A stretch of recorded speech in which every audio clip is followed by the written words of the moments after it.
اس کے تحت 45 دن مینشن کیے گئے ہیں کہ یہ پروسیس مکمل ہونا چاہیے. تو پروسیس تو شروع کیا جائے. ہو سکتا ہے حکومت کی جانب سے کوئی اچھا نام آ جائے جس کے اوپر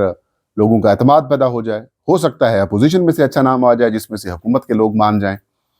یا اگر نہیں بھی ہوگا تو بھی کسی نہ کسی طریقے سے ایک کنسلٹیشن پروسیس جب شروع ہو جائے گا تو ایٹ لیسٹ یہ چیز سمجھ میں آ جائے گی کہ اب نیا الیکشن کمیشن بننے جا رہا ہے. لیکن خاموشی ہے. اب حکومتی حلقوں کی جانب سے کچھ ایسی باتیں شروع کرا دی جاتی ہیں, کچھ ایسی آپ یوں کہہ سکتے ہیں کہ ہوائی فائر مارنے شروع کر دیے جاتے ہیں, قیاس آرائیاں شروع کرا دی جاتی ہیں, نام پیسٹ کر دیے جاتے ہیں, اور وہ دیکھتے ہیں کہ کوئی اس کے اوپر تسلیم کرے گا یا مانے گا یا پھر نہیں مانے گا. ابھی چند دن پہلے ایک خبر سامنے آئی جس کے اندر یہ بات کہی گئی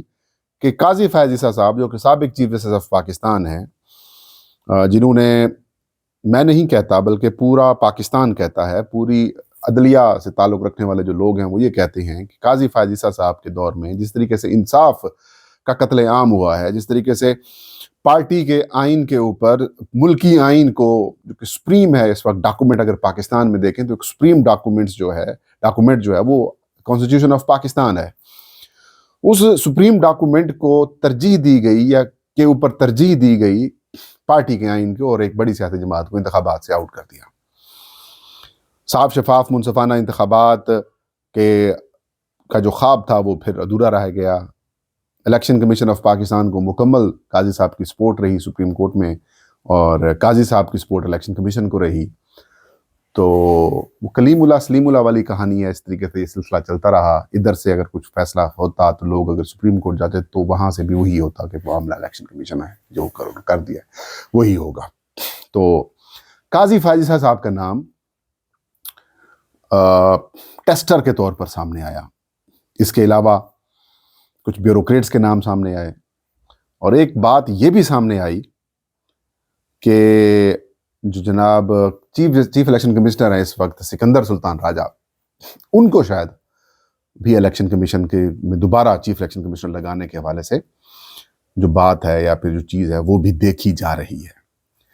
اب میں نے اس معاملے کو چیک کیا الیکشن کمیشن آف پاکستان کے سورسز سے کہ کیا سکندر سلطان راجہ صاحب اہل ہیں.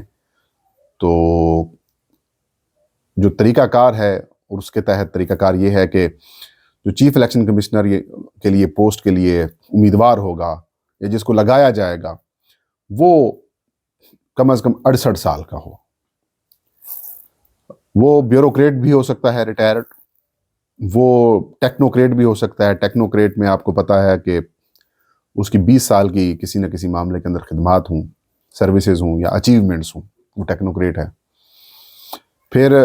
سپریم کورٹ آف پاکستان کے جو جج ہیں ریٹائرڈ جج, وہ بھی اگر 68 سال سے کم ہیں تو وہ بھی اس پوسٹ پہ آنے کے لیے اہل ہیں. اب سکندر سلطان راجہ صاحب کا میں نے چیک کیا تو سکندر سلطان راجہ صاحب جو ہیں وہ اس وقت تقریباً 66 سال کے قریب ہیں,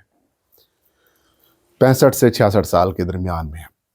آئی تھنک دسمبر کی کچھ تاریخ ہے, دسمبر 2025 میں وہ 65-66 سال کے ہو جائیں گے. اور یہ اس بات کی کوالیفیکیشن ہے ان کی کہ وہ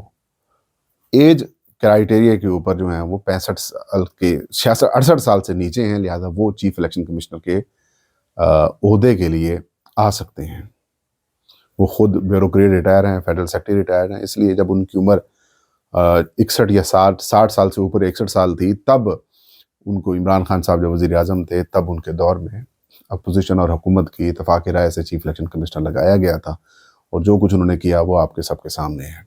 اگر اس وقت آپ دیکھیں جو پورے پاکستان میں جو ڈسگریسفل پرسنالٹی کا اگر خطاب کسی کو ملنا چاہیے تو وہ اس سارے پروسیس میں کوالیفائی بھی کرتے ہیں. اور تحریک انصاف مسلسل یہ ڈیمانڈ کر چکی ہے کہ سکندر سلطان راجہ اور الیکشن کمیشن کے ممبران نے آئین کے آرٹیکل 6 کے تحت انہوں نے آئین پاکستان سے غداری کی ہے, صاف شفاف منصفانہ انتخابات نہیں کروائے, جو انتخابی نتائج آئے تھے ان میں رد و بدل کیا, جو امانت ان کو ملی تھی اس کے اندر انہوں نے خیانت کی ہے, اور پتن کی جو رپورٹس ہیں وہ بھی ہم سب کے سامنے ہیں. لہذا یہ ان کے خلاف آرٹیکل 6 کی کارروائی ہونی چاہیے. تو اب سکندر سلطان راجہ کی راہ میں جو سب سے بڑی رکاوٹ جسے میں سمجھتا ہوں وہ یہ ہے کہ آئین کے آرٹیکل 2162 کی جو کلاز ہے وہ یہ کہتی ہے کہ اگر ایک دفعہ یا چیف الیکشن کمشنر یا الیکشن کمیشن کا ممبران اپنی مقررہ مدت پوری کر جاتا ہے، مقررہ مدت ختم ہونے کے بعد دوبارہ کے بعد جب وہ مکمل کرتے ہیں تو اس کے بعد 2 سال تک وہ کسی پروفیٹیبل عہدے کے اوپر نہیں آ سکتے، یا وہ 2 سال کوئی پروفیٹیبل عہدہ نہیں رکھ سکتے۔ اب اس کے تحت تو 2 سال کا گیپ سکندر سلطان راجہ کو چاہیے۔ اب 2 سال کا گیپ اگر پورا نہیں ہوتا